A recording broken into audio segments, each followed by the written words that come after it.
something that I think about every single day is there's a lot of things to do in this life, and we think that we have a lot of time. And if I could tell you anything, whatever you want to do it right now. Welcome to Jump Podcast. I'm your host, Traveling Jackie, and I'm here to explore travel, adventure, and lifestyle in ways meant to motivate you to move and experience the world outside your comfort zone and to do big, courageous things with your one life. Let this show be a source of advice and inspiration, and remember that in the end, it's you who takes the leap. Okay, we're back today with a special part 2 episode of the conversation that we actually started in the last episode, which was 193. With our friend Jada, the long-distance trail hiker. So if you haven't heard that conversation yet, you can still listen to this one on its own, but I encourage you to stop and listen to that one first, as there are so many gems in the first part of this conversation about who our guest Jada is and how she got into long-distance trails in the first place, the thru-hiking lifestyle, the importance of community on trail, what happens when things aren't going the way you expected and you want to change your course, how she manages her nomadic lifestyle, etc. So that one is not to be missed. That's episode 193. And we'll start today by picking up right where we left off. She had just been telling us about her solo experience on the Great Divide Trail, which is a Canadian continuation of the Continental Divide Trail that runs north-south through the U.S., stopping at the Canada border, which Jada just completed the entire Great Divide Trail this past summer. So we'll just jump right back in, and thank you for joining us today. I think that this is a good segue to ask you about two things that I know happen in the world of thru hiking, which is trail magic and trail angels. And I would love for you to tell us what those are and maybe a couple of stories. And I also really loved your recent hitchhiking story where you came all the way back to Montana. Yes. And so please, let's have some story time about the kind of people that you meet, the kindness of strangers. What does that look like on trail? Yeah. So trail magic is defined as anything that is provided to you kind of out of the blue. For example, if you are hiking and you get to a trailhead and there is a cooler full of Dr. Pepper and meats and cheeses and all of this stuff, that is trail magic. Somebody picking you up at the trailhead and driving you into town for a resupply, for a shower, for laundry, that is trail magic.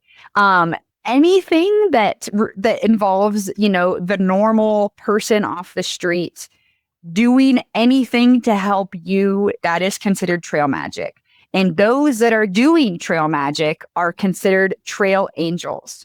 So when I was hiking the Continental Divide Trail back in 2023, we were walking south through the state of Montana. My grandparents live here outside of Bozeman, and they had never really, they see my pictures on Facebook, but they hadn't really ever really kind of been in that. And so every single town on the CDT in Montana, my grandparents came and they picked me and my whole trail. A trail family is multiple people on trail that are just kind of walking together. If you start alone, you will get a trail fam. You will meet your people out there. So Grandma and Grandpa picked me and 5 of my friends up, and we all shoved our packs and we all got in the car, and we went to Pizza Hut or went to whatever. And so we were all just kind of talking about trail, and my grandparents were able to see everybody, and that's the other thing. These people on trail, everybody comes from all different walks of life. It does not matter how old you are. It does not matter where you live. It does not matter what your job is. It does not matter what kind of car you drive. Frankly, it doesn't matter why you're out there to begin with, but the fact that we are all out there doing the same dang thing together, that is probably the coolest part of thru hiking personally for me. The people are what make it. And the trail magic and the trail angels, they are people that help you reach your end goal, however that may be. And so having my grandparents do trail magic throughout the whole state of Montana, that was really cool. It was also cool because, they're older. My grandpa has since passed away, but my grandma is in her 70s. Once again, she never did this growing up. And so they just it was so cool. And just being able to, for them to just, be around, hikers. Listen, we went to the bar. We were just talking about whatever. Yes. So trail angels that provide the trail magic on the trail is a really big thing for long distance hiking. And I guess something to preface is don't be a hiker that feels like they are entitled to trail magic. Like the Appalachian Trail, I feel like is the most popular trail. And, there are hikers out there that are entitled and they think, oh, like I deserve trail magic. Like, why is there no person here with a cooler and things like that? And, like nobody has to be a trail angel. Nobody has to open their home and allow you to go shower or provide, cook you a home cooked meal. Like it's nuts. So after the Great Divide Trail, because I lived in Montana, I wasn't far from home. I had a goal of hitchhiking from my endpoint of Mount Robson all the way back to East Glacier. So that was about 500 miles. But before I get into that, I want to pause and tell a story about something that happened on the Oregon Coast Trail. So the Oregon Coast Trail follows the Oregon coast. It kind of parallels Highway 101, and it's an incredible trail. It starts in at the northern border of Oregon, Astoria, Oregon, and then goes down to Crescent City, California. It's about 400 miles or whatever. Anyways, my hiking partner Hank and we did that back in May. And yes, so we were, probably 3 weeks into this, and we are trying to hitchhike to the next town. So we are on this highway, kind of in the middle of nowhere. And it's really hot. We're standing out there and cars are you're standing on the shoulder of 101. And so cars are just zooming right past you. And so we're out there and I'm like, all right, Hank, like it's got to be the right person. Like, just wait. And so we wait like 20 minutes and this Prius pulls over and I'm running up to him and there's these two older guys and they're like, hey, where are you trying to go? And I say the town name and they say, all right, hop in. And so we're driving. We're probably like 20 minutes away from this town. And I notice that like we turn off on this road. And so I didn't really say anything. And because, I'm just kind of a go with the flow person. Like I don't get too worked up about this. And anyways, long story short, they asked us if you wanted to go back to their house and have dinner and all of this stuff.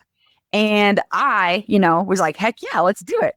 And so long story short, we go to their house and they live on this beautiful homestead. And one of the guy's wives, she makes us this beautiful home cooked meal and she provides us with a lot of like bars and like a resupply at their house.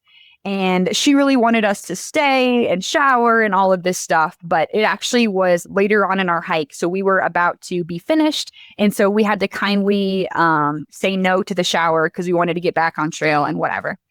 Anyway, so that was an experience that was really cool. And what made it really cool was if you were to look at these two gentlemen that stopped and picked us up, anybody would say, no, I'm not getting in the car with them. Just judging by the way that they looked scary. But I take pride in what I call a sixth sense. And I just feel like I have a gut feeling. And when I have that gut feeling, I would know not to get in the car with somebody. But there's just these two guys just seemed so nice. And so there was an older guy and a younger guy. The younger guy actually was a hitchhiker that got picked up 15 years ago. He was, traveling across the world, didn't really have a purpose. And this couple who owned the house picked him up and he's been living with them ever since. And it was just, yeah. So we sat around having dinner and she made this beautiful pork chops, mashed potatoes, like out of their garden. It was so cool. And it's just like, I remember sitting there and thinking, like, if my grandma knew what I just did and where I'm at right now, like she probably would flip. But I am getting to know these people that society would probably say, like, hell no, like, don't get in that car. So it's just like an experience like that. And these experiences, I've learned to take pictures of these people because they're so special to me and I want to remember it forever. And yes, I have been hitchhiking, since I started hiking, I guess, back in 2022, and, all over. Like when we finished the Arizona Trail, we hitchhiked around Utah for 2.5 weeks, and we got picked up by a lady that had to be in her 90s. And she was telling us about how she played poker with John Wayne, and obviously, like, this gal, she could be lying, but she's in her 90s. Why would she lie about something like this? So it's stories like that are just like, I don't know. I think It's that real. Yeah. it's so real. And it makes, I come back and I tell people, and it's like, there are good people out there. Like, there are people, and we're talking about people that they might not even know these trails. they might not be familiar with the Oregon Coast or the Continental Divide or the Great Divide, but they see somebody and they're like, hey, So yeah. So going back to finishing the Great Divide. Love it. Yeah. Yeah. So when I finished my trail, I went to a little cafe or whatever, and I asked them for a box because I knew that I had multiple roads that I was going to have to go on in multiple towns. And so if I could write every main town that I needed to go to, that would give the person a general idea. Because if you're just standing there on the side of the road with your thumb out, nobody really knows where you're trying to go, especially if you're trying to go, 10 hours away. And so that's what I did. I had a Sharpie and I wrote all of the names of the towns where I was trying to get to. And yeah, so I was standing on the side of the road with my cardboard sign, and this is I probably got it there at 3 p.m. And I'm standing there, and nobody's stopping. It's hot, and I'm like, okay, I have 6 hours till sunset. I don't know where I'm gonna get tonight. I don't know what my goal is, but I'll figure it out along the way. So all of a sudden, this forerunner turns around and parks, so I run to them and they say, hey, we're going to Banff. And so that was, 5 hours away. And so I said, okay, wow. Like, that's incredible. Like, normally, as somebody who hasn't showered in a long time, who hasn't done laundry, like, I really don't smell that great. And so most people, maybe 30 minutes to an hour at most, that's like their cap. But these two gentlemen, they were like, hey, like we were heading away from you, and I realized that I needed to get gas. And so I told myself that if you were still standing there after I got gas, I would pick you up. And so I'm like, oh my gosh, thank you. Anyways, long story short, I get in the car and we drive to Banff. By the time we get to Banff, 5 hours. 5 hours. Amazing. Yes, 5 hours. Yeah. By the time we get to Banff, the sun is setting, it's dark. They themselves were on a road trip across Canada and whatever. And so they were like, yeah, we're planning to camp tonight somewhere. And I myself in the back of my head was like, okay, like, that would be cool if I could camp with him, but like, I'm not gonna, right. not gonna say anything. Yeah. And this is summer in Banff. And so campsites, campgrounds are very booked and whatever. And so we pull into this campground. It says, no, like, it's totally full. But the guy's like, hey, we're going to pull up and just see. So we pull up, there's an empty site. And I say, no hey, way. Like, oh my gosh. Would you guys care if I like camped with you? And they're like, oh my gosh, no. And so it was really awesome. Like, I put my tent up, and it took them probably like 30 minutes to put this giant tent up. And I was like, hey, like, if you need any help, like, let me know, whatever. So we go to sleep and we wake up the next morning and they're making breakfast. They invite me to have some of their hot food, which I haven't had in days. Oh, so Big fan. So nice. Anyway, so that next day, I needed to get back to the highway to continue on my route to Calgary, which was, about probably 2 to 3 hours from there. And these guys were also going to be going to Calgary, but not until later in the day. And so what they did was they dropped me off at the on-ramp to the Trans-Canadian Highway. And we kind of said, hey, if you're still here when we finish our hike, we'll pick you up and take you to Calgary. And I said, I very, very much appreciate it. I hope I'm Plan not B. still there. Yes. Yeah. And so, I got their phone numbers, and yes. So I stood there. I was there probably 5 minutes, and this gal pulls over in her Mercedes-Benz convertible. Like, when you think about a car that you want a thru hiker to get into, it is definitely not that. But she pulls over, and I could not even get a word out before she jumps out, and she's like, I just didn't want a murderer to get you. Get in the car. And so she's Aw. joking, but I can tell she's like low-key serious. And I get in, and sometimes you meet people and you have a connection with them right off the bat. So this gal, her name is Honor, and she's probably in her 60s. And we had, an hour and a half, 2-hour drive. And right off the bat, we started talking about like really deep things that you don't normally talk to strangers about. And it was just really cool. And she herself is, she's been married for 40 years, but she never had kids, always kind of put her dreams and her passions first. And we were kind of talking about that. I asked her, what were things like when you told people you didn't want to have kids? Like, what did you go through? How did you deal with that? How do you, all of these things? And it was very cool. She was such an awesome lady. And ultimately, she asked me where I wanted to be dropped off. And little side tangent, I got myself into a little trouble on the Great Divide Trail. So Great Divide Trail is a little bit different because you have to have permits because you're going through all these national parks, all these provincial parks, all of these, even when you're not in a national park, you still have to have a random camping permit, which makes the Great Divide Trail a little bit not popular because it takes so much planning. Like my friend got these permits in March. We hiked it in August. So it just kind of goes to show what, a lot of planning. I personally am not a planner. Anyways, so I met this gentleman on trail and we were hiking this little section together and he did not have a permit for this night, but I had a permit for this night. It was just for a different location because I had just left my hiking partners because they had gotten off trail. And there was a alternate coming up that I did not want to do by myself. So I hauled butt to try and catch another hiker in order to hike together. So I accomplished that, but that put me ahead of my itinerary. So we get to this campground. It is pouring down rain. There is not a single person there except a law enforcement warden. And he's like, hey. Just what you need. Yeah, right. He's like, can I see your permits? Long story short, he ends up giving us both tickets for, I had a permit. So I'm like, hey dude, like what the heck? Like it showed that I tried, I paid money for the site. Something happened and there's nobody at this campground. Why does it matter? Right. Yeah. Come on. Whatever.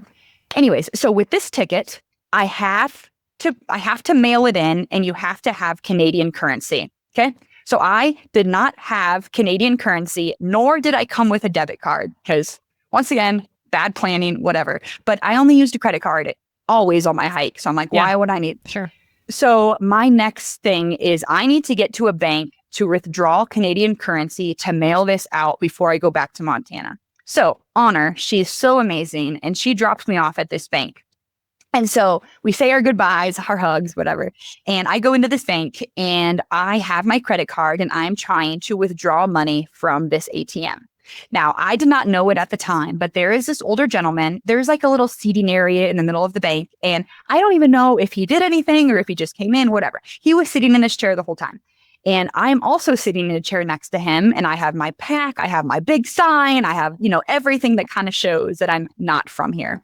And I am on the phone with my bank and I am having a hard time trying to withdraw this money because I can't mail it from the States and I can't have US currency in there.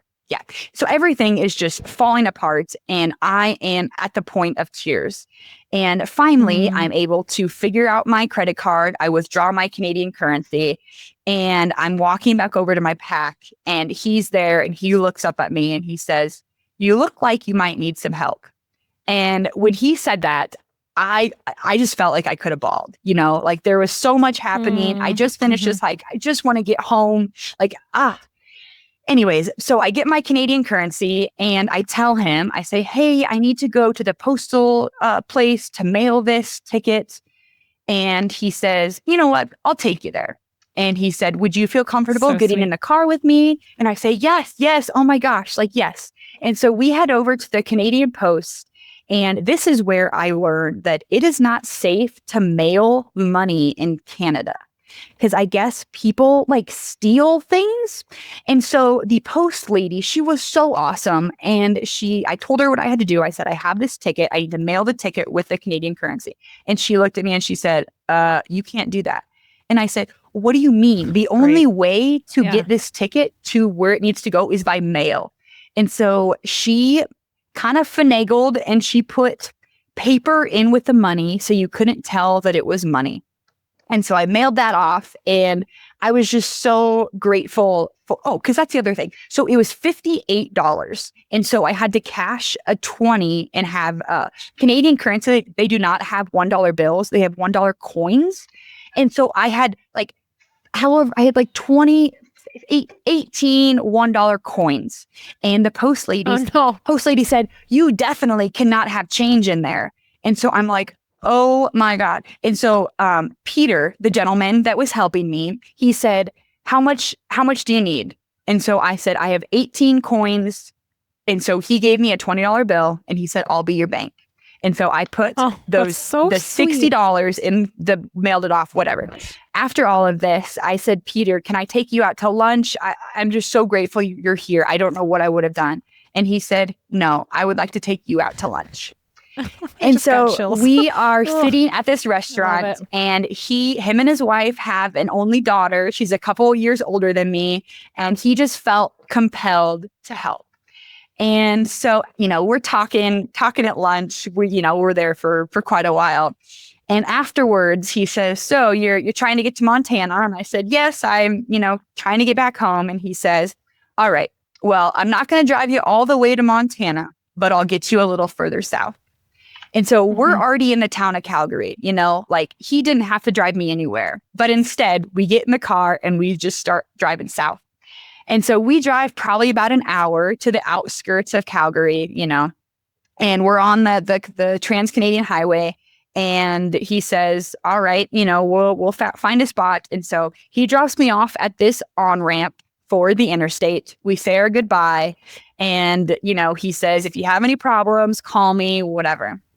And so here's my number. How sweet. Yeah. So we say goodbye and I was so grateful for Peter and we're still connected to this day. We're still talking anyways. And so he drops me off and I have my sign and he was not even out of view on the interstate before this big motorhome pulling an ATV pulls up right on the interstate. And before this, I will mention, I've never hiked on the interstate because like here in the US, I would never hike on 70, 80, 90, Interstate 15, none of those, just because I know what I know. And those are very dangerous places. You can get one place very, very, very fast.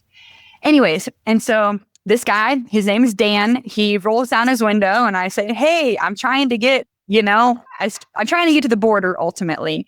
And he said, I'm heading about 2 hours south.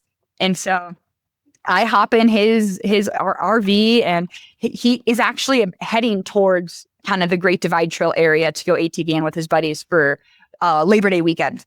And so this is what I would say probably like the quietest segment of my trek, not a whole lot of conversation going, but he talks about how he was a hitchhiker back in the day and all the stories that he, and then he would also tell about other hitchhikers that he picked up and how there was one guy that he gave money to for a bus ticket, but ended up spending that money at the bar. And like the head sheriff called Dan and was like, Dan, why did you give money towards this hitchhiker who just spent it at the bar? Anyway, so I'm sitting there and I'm like, you know what? I'm a pretty good writer, I'm not asking for money. I'm not causing trouble. I'm just sitting here. And anyways, he ended up taking me way out of his way. He was supposed to go east. He ended up going west to take me to a more good location of where I could have an easier time continuing on my journey. And so that is something that I really realized, like these people, they have their set schedule and I come along and they change their schedule to fit mine. And I'm just, as somebody that's just trying to get from point A to point B, I'm so grateful. I'm so grateful that these people are not only helping me, but going out of their way to make my life easier. And so Yeah. It's incredible. Where Dan drops me off, I did not realize that I was on the edge of a reserve. Now, a reserve is what we call a reservation in the States. They call it a reserve up in Canada. And, I had never really hitchhiked around a reserve or reservation just because I just kind of hear like, hey, they're probably not like the best. And so I'm like, all right, well, it's 5 p.m. I got a few more hours of daylight. I'm just gonna try. And so I'm standing there, and these guys pull over in the truck, and they are a part of the Blackfoot Reservation. And they don't really know what I'm doing. They're like, what are you doing? And so I explain that I'm hiking, and they're so intrigued by this story that they end up taking me a little bit further than where their house is. And so one more step in the right direction, and I'm standing there, and the sun is starting to set now, and it started to rain. And so I'm like, oh my gosh, who is going to want to pick up a person when it's starting to sunset, it's starting to rain, like I'm wet, I'm smelly, whatever. Now, I'm in a town where we had actually already stayed in on the trail. So I'm very familiar that there is a campground not far away if I need to, stay the night, whatever. So I'm standing there for probably about an hour. I'm like, okay, like I had not really, like, I'm ready to just not be moving at that point. Cause like during this whole time, you're dealing with a little bit of anxiousness because you know that you're relying on random strangers to get you from point A to point B. And there's not really a time frame. You don't really know how this is going to happen. And so I'm tired. I'm kind of ready to just chill. And so I'm standing there. At this point, I'm probably about 20 miles from the US Canadian border. So I am so close. And this gentleman is driving. So I'm standing on the side of the road. He is driving, and he stops, kind of slows down in the middle of the lane. And I have a sign at this point that says, I want to go to Montana. And he slows down in the middle of the lane and kind of says, well, I'm going to Kalispell. Like says it in a way that he's very unsure. And how this is going to work. Right. Yeah. And I said, oh my gosh, like I'm trying to get to East Glacier. Is there any way I can ride with you? Now, crossing the border is one thing that I'd never done hitchhiking. And he also, this gentleman's name is Marty. Marty has never picked up a hitchhiker before. And so he's a little like, he asked me, do you have any drugs? And I say, no, I just finished this hike. I'm just trying to get back to East Glacier. My boyfriend is going to drive up and pick me up there.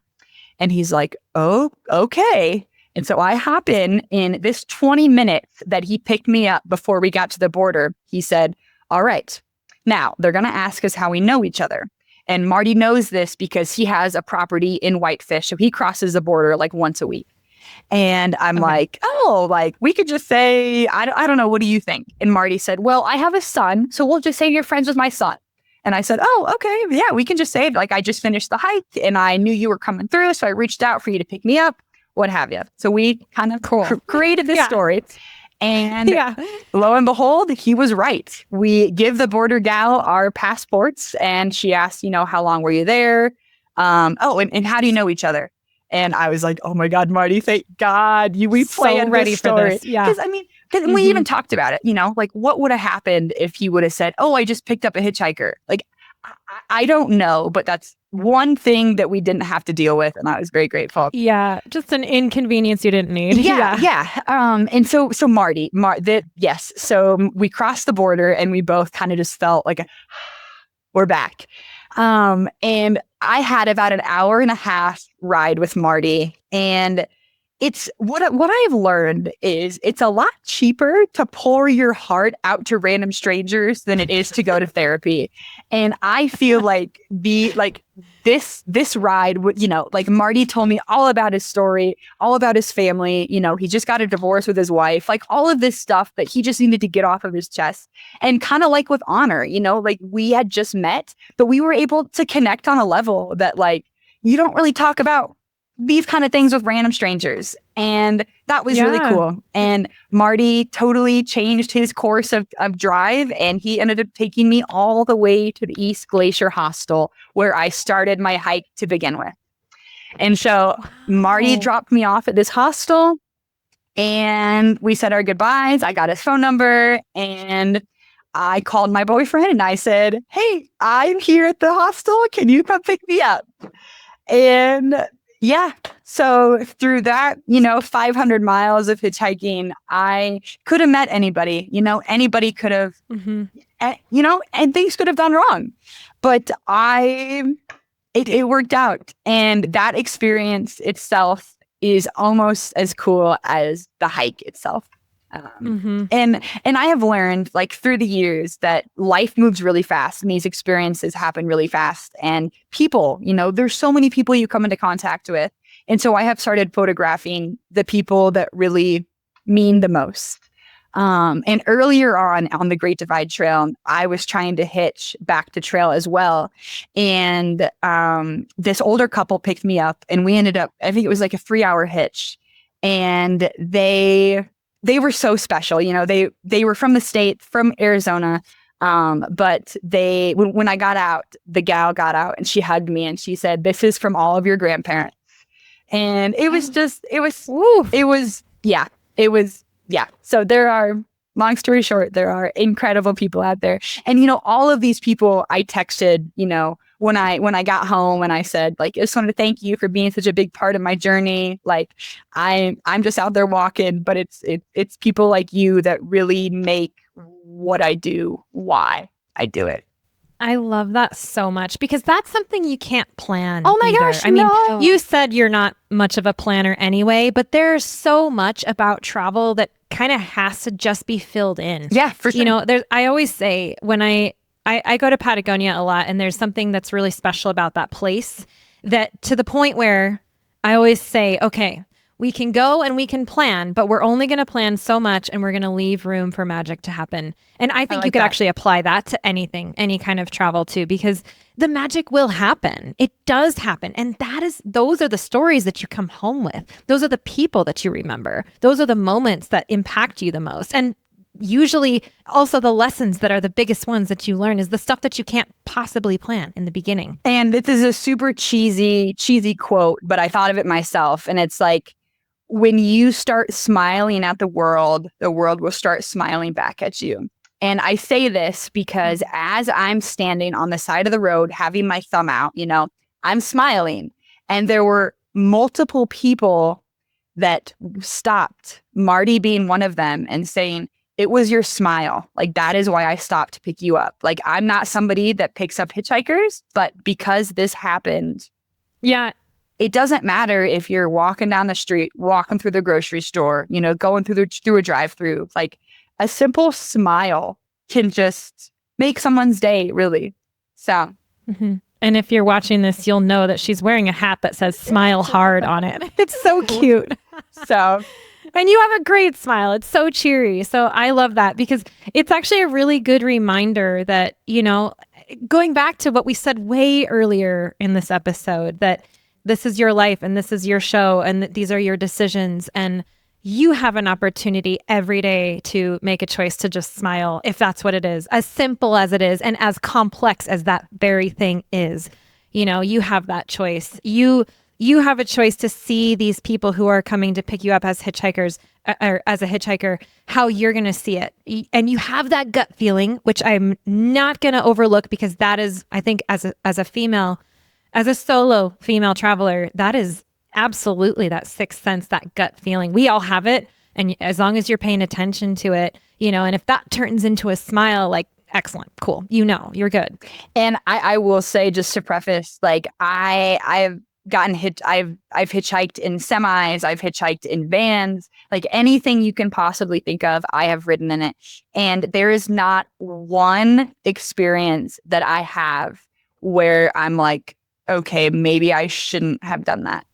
And I can't tell you why that is. I'm not going to say I know everything about hitchhiking because I don't. And like I said before, I understand there are bad people out there, but I smile and I try and look as friendly as possible. And yeah, a smile can go a long way. It can. And I feel like you're really trying to, I guess, give the most and get the most out of your experiences. And I believe that if we put out a positive energy, that's going to get reciprocated back to us. And and like you said, I mean, of course, we are not in control of the circumstances. We don't really know. We don't know everything. But all we can do is show up. I mean, bad things can happen to good people. You can be in the wrong place at the wrong time, and there's nothing you can do about it. But all we can do is, take that positive outlook, take that positive energy, that smile, and just show up and try to create the experience that we want to live in the world, and then share that and see the impact with other people and on our own lives. And on that note, I want to ask, what do you think is maybe one of the biggest things that you've learned through all of this through hiking experience? Like, how has it impacted your life the most? I would say something that I think about every single day is there's a lot of things to do in this life, and we think that we have a lot of time. And if I could tell you anything, whatever you want to do it right now. Like, money can always come back. You can always pay back your debts, but you're not always going to have time. And sometimes it's going to be too late. And sometimes we don't realize that until we're in the too late section.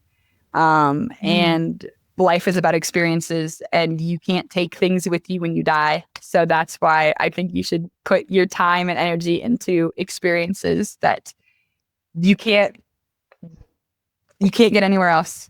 And that's so good. That's so good. It's like you're really leaning into your own life. Yeah. And who cares what everybody thinks? Like, that's another, like, it's your life, it doesn't matter what everybody else, wants you to do or thinks you should do, or because you're only here for so long. So sure. A phrase that I like is live so hard it hurts. And that's what I try and tell myself every day. Yeah. I love that. If anybody wants to follow you on social media, where can they find you? Yeah, my Instagram is where is Jada, and that's Jadaa. Okay, perfect. If anybody has any questions about, anything, like I would love to help you get out there in any way, not even just hiking, just, there's so much to see in this world. And love it. Thank you so much for your time and your stories. I wish we could do this all day because you're such a good storyteller. I love your enthusiasm. I love your energy. And I love how I know that this is going to be super inspiring for people out there. So I just appreciate you showing up and bringing that here to the show today. So thank you. Jada. Thank you, Jackie. You so I mean, you yourself, like, you are a badass. You do really cool things. And I would love to go on a trip with you someday. Like, you're inspiring so many other people. Like, really cool to be able to do this. So thank you for this opportunity as well. Of course, it's my pleasure. And stay safe out there, okay? Stay safe and keep making good choices. You got it. Okay. Thanks, Jada. Thank you.